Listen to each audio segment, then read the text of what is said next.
नमस्कार, आप देख रहे हैं हमारा विशेष। आपके साथ मैं हूं विवेक। हर साल 15 नवंबर को खूंटी के उलीहातू में नेता आते हैं, नेताओं का मेला लगता है। भगवान बिरसा मुंडा की जन्मस्थली पर बड़े बड़े वादे किए जाते हैं और यह सिलसिला पिछले कई साल से जारी है। लेकिन ना तो उलीहातू की हालत बदली है, न बिरसा मुंडा के वंशजों के दिन बदले हैं। विशेष आप देख पा रहे हैं और विशेष में हम आपको दिखाने जा रहे हैं बिरसा के बदहाल वंशज।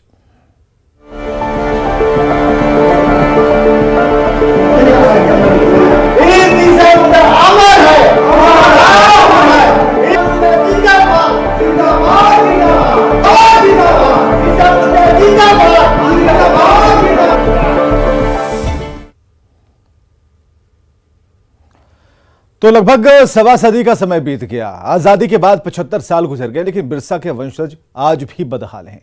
अंग्रेजों के खिलाफ आदिवासियों में क्रांति की मशाल जलाने वाले बिरसा मुंडा के गांव को आज भी इंतजार है तो विकास का। कच्चे मकान हैं और कच्चे मकानों में रहने वाले उलीहातू के लोग आज भी गंदा पानी पीने को मजबूर हैं। भगवान बिरसा की जन्मस्थली उलीहातू की क्या है तस्वीर, न्यूज 18 के कैमरे से देखिए। झारखंड के लिए आज का दिन शहादत का दिन है। एक ऐसे जननायक का जिसके नाम के आगे पीछे इर्द गिर्द झारखंड की राजनीतिक, सामाजिक और सांस्कृतिक गतिविधि चक्कर लगाती है।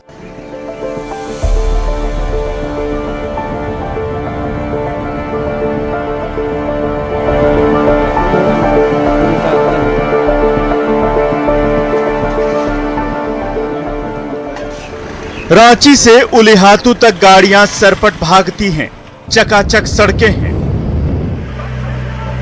उलीहातू यानी बिरसा मुंडा का जन्मस्थान। बिरसा, जिसे धरती का आबा कहा जाता है। ठीक जन्मस्थान के बाहर आने वालों का स्वागत करते कई बोर्ड लगे हैं जिन पर भगवान बिरसा के बारे में भी लिखा है। हम जानने की कोशिश कर रहे हैं कि क्या है इस गांव में विकास की सच्चाई और सरकार ने क्या कुछ किया है बिरसा मुंडा के वंशजों के लिए। आज उनकी पुण्यतिथि है और उलीहातू में इस पुण्यतिथि के अवसर पर कितनी तरह की तस्वीरें हैं वो आज हम आपको दिखाएंगे।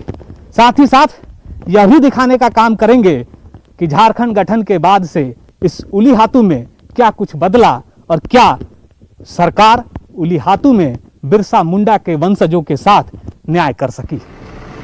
जन्मस्थान के बाहर एक जंग खाए लोहे की पाइप पर छोटा सा बोर्ड लगा है, बिरसा भगवान है आदर्श हमारा, हमको है प्राणों से प्यारा। लेकिन जब बिरसा मुंडा के वंशजों से मिलिए तो यह आदर्श भरभरा कर गिर जाता है। धरती आबा के वंशज पिछले कई महीनों से चूहे का पानी पीते हैं क्योंकि नल से पानी नहीं आता। साल भर से सोलर संचालित जलापूर्ति ठप है। पूरा गांव प्रदूषित पानी ही पी रहा है। हर घर नल, हर घर जल। सरकार की इस योजना का नाम सुनने में जितना अच्छा लगता है, शायद जनता की पहुंच से ये उतना ही दूर है। हम ऐसा इसलिए कह रहे हैं क्योंकि जिस गांव में हैं और जिस गांव की चर्चा हम लगातार कर रहे हैं, उलीहातू गांव, बिरसा मुंडा का जन्मस्थली गांव। लेकिन यहाँ के लोग अपनी प्यास मिटाने के लिए, बुझाने के लिए जिस डाड़ी का उपयोग करते हैं वो उसकी तस्वीर आपके सामने है। उलीहातू गांव के लोगों को आज भी सरकार की विकास योजनाओं का इंतजार है। कच्चे मकानों में रहने वाले उलीहातू के लोग आज भी डाड़ी या कुआं का गंदा पानी पीते हैं। इस गांव में सिर्फ एक ही कुआं है। इसके अलावा छोटे छोटे कुछ दाढ़ी हैं जिसके गंदे पानी से गांव वालों की प्यास बुझती है। आज तक कोई भी सरकार इनके लिए शुद्ध पेयजल मुहैया नहीं करा सकी है। ये बाल्टी से उठा रहे हैं हम। ये डंटा है? हाँ, डंटा है। अच्छा, ये पानी आप लोग क्या करते हैं इस पानी का? पीते हैं। क्यों? ये तो बहुत गंदा है। गंदा ना, इस चला करते हैं ये में कपड़ा से। अच्छा, यहाँ से आप ले जाते हैं, फिर पानी को कपड़ा के माध्यम से छानते हैं? हाँ, छानते हैं, फिर पीते हैं?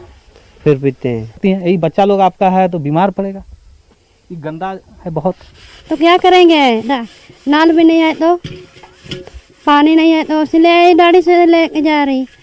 और खाना किससे बनाती हैं खाना? इस गाड़ी से पानी से खाना बनाते हैं। उलिहातू के लोग यही गंदा पानी पीते हैं जिसमें सालों से काई जमी है। मेढक और दूसरे जलीय जीवों का डेरा है, गंदगी का अंबार है। राज्य सरकार की हर घर नल हर घर जल योजना उलिहातू तक पहुंची तो है, लेकिन काम की नहीं, महीनों से खराब पड़ी है। यहाँ समस्या सिर्फ पानी की ही नहीं, आवास की भी है। लगभग सवा सदी बीत जाने के बाद बिरसा के वंशजों को आज भी सरकारी घर नहीं मिल सका है। ये तस्वीर है और उसी घर के बाहर हम खड़े हैं, जिसे आप ये कहें कि ये भगवान बिरसा मुंडा के वंशज का घर है, या यूं कहें कि भगवान बिरसा मुंडा का ये पैतृक आवास है, लेकिन आवास यही है। यह बिरसा मुंडा का पैतृक घर है। बिरसा के वंशज आज भी अच्छे और पक्के मकान के लिए तरस रहे हैं। इनके अंदर नाराजगी कुछ इस कदर है कि वो अब सरकार से बात करने या अपनी मांग रखने को भी तैयार नहीं। मौजूदा मुख्यमंत्री हेमंत सोरेन और उनकी पार्टी आदिवासी मुद्दों पर हमेशा से मुखर रही है। बावजूद इसके बिरसा के वंशजों को उनसे कोई खास उम्मीद नहीं। सरकार तो बोलती है कि बना देंगे, लेकिन इतना ही बना है अभी तक तो। अच्छा, आपका हम थोड़ा घर घूम लें। हाँ, ये आपका आंगन है, घर है। हमको ये बताइए, शहीद ग्राम बात करें, कहेंगे तो क्या कहेंगे। देखिए, हर सरकार यहाँ आई है, हर नेता आए हैं, लेकिन आश्वासन ऊपर आश्वासन मिल रहा है। अभी तक तो जो है वही बना है। उनसे तो हम लोग बात नहीं हुई है पर्सनली, हाँ, तो इसलिए नहीं बोल पाएंगे। आप लोग उन तक बात नहीं पहुंचाए या तो जानते ही पहले होंगे। तो ऐसे पहले तो कई बार तो वो भी आ चुके। हाँ, आ चुके हैं, पहले तो आए हैं, लेकिन वो भी बोल के चले जाते हैं, उसके बाद तो भूला जाते हैं। अब सरकार से हम लोग क्या कहेंगे, आश्वासन दे के यहाँ चले जाते हैं, बाद में कुछ होता ही नहीं है। तो हम लोग क्या मांग करें, मांग करने से भी कोई फायदा होता नहीं है सरकार से। तो उससे विश्वास ही हम लोग का उठ गया कि सरकार यहाँ कुछ करेंगे। राजनाथ सिंह आकर के यहाँ पूजा करके चले गए, घर बनेगा, लेकिन अभी तक कुछ नहीं हुआ है। इसीलिए हम लोग आशा करना ही छोड़ दिए हैं। हम लोग अपना पूर्वज का पूजा या कुछ भी प्रोग्राम होता है, हम लोग अपना थ्रू से ही हम लोग करते हैं। उलिहातू गांव के कई दर्द हैं। झारखंड सहित देश भर में जिस जननायक के नाम पर राजनीतिक फसल काटी जाती है, उस गांव के लोगों को आज तक सरकार पक्के मकान मुहैया नहीं करा सकी है। उलिहातू में हर तरफ गरीबी और लाचारी दिखती है।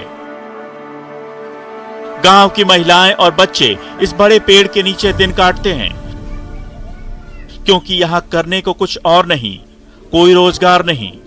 कुछ वृद्ध ऐसे भी हैं जो फूस की कुटिया में रहने को मजबूर हैं। मेरे ठीक पीछे ये किसी का मकान है, किसी का घर है, किसी का आशियाना है। आप सोच रहे होंगे कि ये कैसे मुमकिन है। जरूर मुमकिन है। अगर गांव के इलाके में आप जाएं तो इसी तरह के पुआल के आपके बहुत सारे ऐसे ही मकान कह लें या छोटा सा कुटिया कह लें, ऐसे ही कुटिया में बहुत सारे लोग रहते हैं। दादू रहता है। किसका दादू? मेरा दादू। और कौन रहता है? और दादी भी। तो यहाँ क्यों रहते हैं? यहाँ क्यों रहते हैं? हाँ? तो घर नहीं है तो कैसे यहाँ रहना पड़ेगा ना। तो अभी जो सरकार जो घर देती है, पहले इंदिरा आवास देती थी, अभी पीएम आवास, तो ये सब आप लोग को नहीं मिलता? नहीं मिला है। क्यों? कभी भरे कि नहीं? भरने का तो भरे हैं, तो नहीं निकला है। यहाँ साल में सिर्फ 2 बार नेता अवतरित होते हैं, 15 नवंबर यानी जयंती पर और 9 जून यानी बिरसा के शहादत दिवस पर।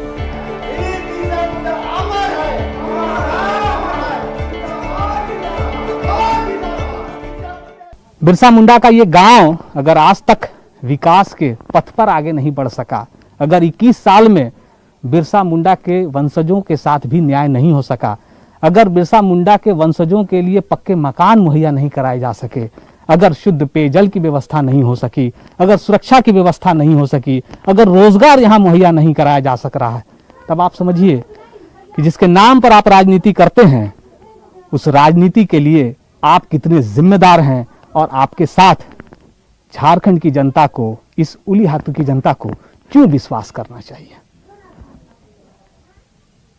कैमरा पर्सन अमित के साथ अविनाश कुमार, न्यूज़ 18 उलीहातू। 15 नवंबर को बिरसा के जन्मदिन के मौके पर राष्ट्रपति द्रौपदी मुर्मू उनके गांव उलीहातू पहुंची। उनके साथ राज्यपाल रमेश बैस, मुख्यमंत्री हेमंत सोरेन, केंद्रीय मंत्री अर्जुन मुंडा और केंद्रीय मंत्री अन्नपूर्णा देवी भी पहुंची। हर साल इस मौके पर उलीहातू में नेता और मंत्री पहुंचते हैं, घोषणाएं होती हैं। बावजूद इसके धरती आबा के वंशज आज भी बदहाल हैं। सालों से उन्हें विकास और सरकारी मदद का इंतजार है। 15 नवंबर आज बहुत महत्वपूर्ण दिन है। खास इसलिए है कि भगवान बिरसा मुंडा का आज जन्मदिन है। मैं जिस जगह खड़ा हूं यह घर भगवान बिरसा मुंडा का है। आप देख सकते हैं तस्वीर में मैं आपको दिखा रहा हूं। अभी से कुछ देर पहले राष्ट्रपति यहां पहुंची और भगवान बिरसा मुंडा के समाधि स्थल पर श्रद्धा सुमन अर्पित किया। मैं आपको तस्वीर में दिखा रहा हूं, इनके वंशज हैं। मैं सीधे ही बात करूंगा, बुद्धराम मुंडा जी हैं। आपका जो घर है यह? हाँ, यही मेरा घर है। ये जो सामने दिख रहा है यही मेरा घर है। मैंने मेरा बड़ा भाई रहते हैं, हम तो बाहर आते हैं, रांची तरफ कमाने के लिए इधर रहते हैं। कितना कोठली है इसमें? 2 कुटरी है, एक तो सामने है। राष्ट्रपति जी आए, क्या मांग किया आपने? हम राष्ट्रपति महोदया से मांग किए थे कि हम लोगों का दयनीय स्थिति अच्छी नहीं है, इसके लिए कुछ मदद सरकार तरफ से देना चाहिए, मिलना चाहिए। यही हम लोग क्या मदद मिलनी चाहिए?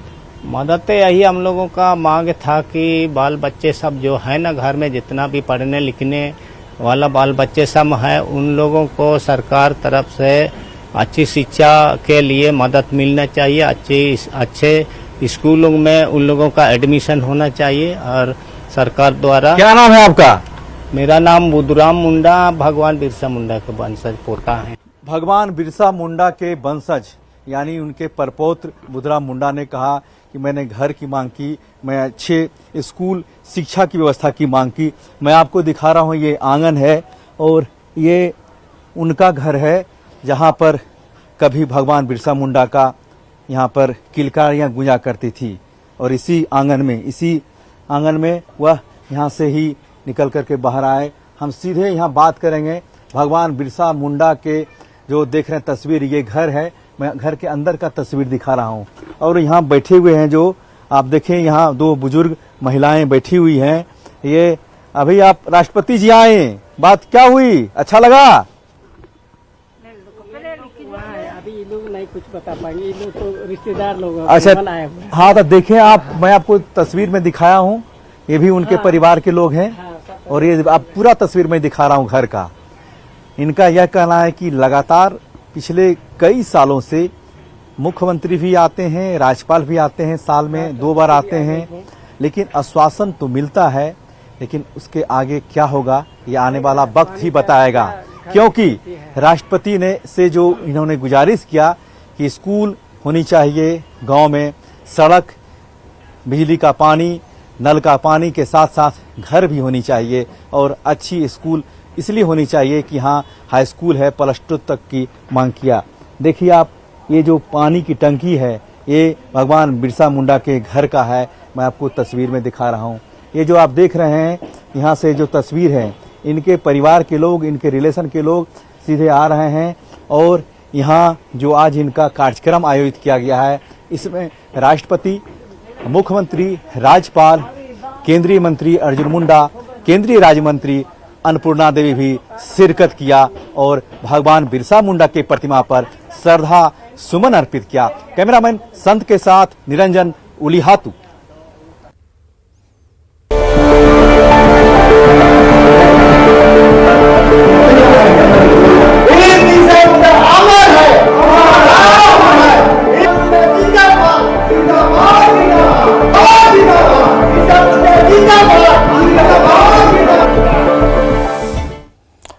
बिरसा के बदहाल वंशजों की कहानी के बाद अब बात मोदी सरकार के जनजातीय सशक्तिकरण की।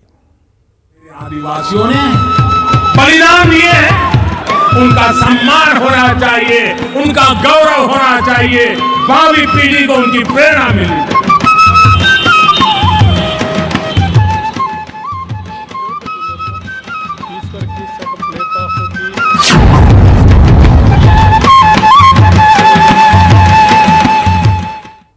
जनजातीय समाज का उत्थान और उनका सामाजिक और आर्थिक विकास मोदी सरकार की प्राथमिकता रही है और यही कारण है कि ओडिशा के एक जनजातीय समाज के सबसे पिछड़े वर्ग से आने वाली द्रौपदी मुर्मू देश के सर्वोच्च संवैधानिक पद तक पहुंची।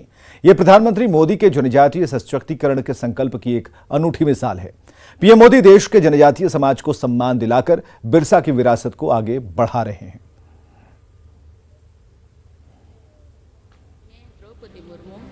ईश्वर की शपथ लेता हूँ कि मैं श्रद्धापूर्वक भारत के राष्ट्रपति के पद का कार्यपालन करूंगी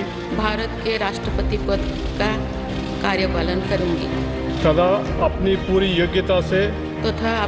योग्यता से संविधान और विधि का परिरक्षण, संरक्षण और प्रतिरक्षण करूंगी और मैं भारत की जनता की सेवा और कल्याण में निरत रहूंगी।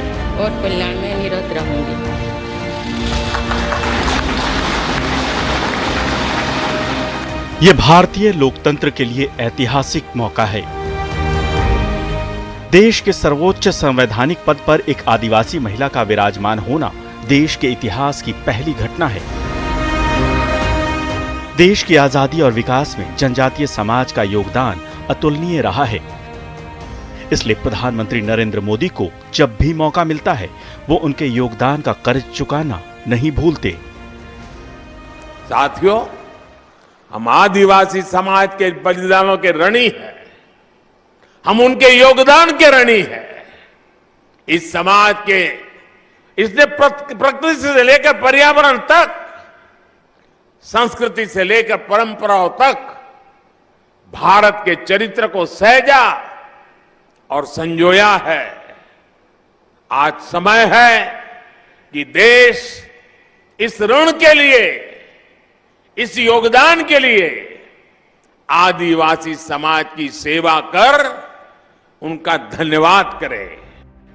द्रौपदी मुर्मू का ओडिशा के सबसे पिछड़े संथाली परिवार से निकलकर देश के सर्वोच्च पद तक पहुंचना देशवासियों के साथ साथ जनजातीय समाज के लिए भी गौरव की बात है। इसे सच होता देखने के लिए देश को 7 दशक तक का लंबा इंतजार करना पड़ा। भारत के राष्ट्रपति के पद का कार्यपालन करूंगी। बीते 8 वर्षों से यही भावना हमारे प्रयासों को ऊर्जा देती। आदिवासी समाज के अतीत और इतिहास को जन जन तक पहुंचाने के लिए आज देश भर में आदिवासी स्वतंत्रता सेनानियों को समर्पित विशेष म्यूजियम बनाए जा रहे हैं। जिस भव्य विरासत से हमारी पीढ़ियां वंचित रह रही थी, वो अब उनके चिंतन का, उनकी सोच का और उनकी प्रेरणाओं का हिस्सा बनेगी। सबका साथ, सबका विकास, सबका विश्वास और सबका प्रयास के संकल्प के साथ आगे बढ़ रही मोदी सरकार ने अपनी नीतियों में जनजातीय समुदाय को प्रमुखता से जगह दी है। प्रधानमंत्री मोदी के 8 साल के कार्यकाल में जनजातीय विकास की लगभग सभी योजनाओं में अप्रत्याशित तेजी आई है। भारत में आज इस खास कार्यक्रम में बस इतना ही। देखते रहिए न्यूज़ 18 बिहार झारखंड। बलिदान दिए हैं, उनका सम्मान होना चाहिए, उनका गौरव होना चाहिए।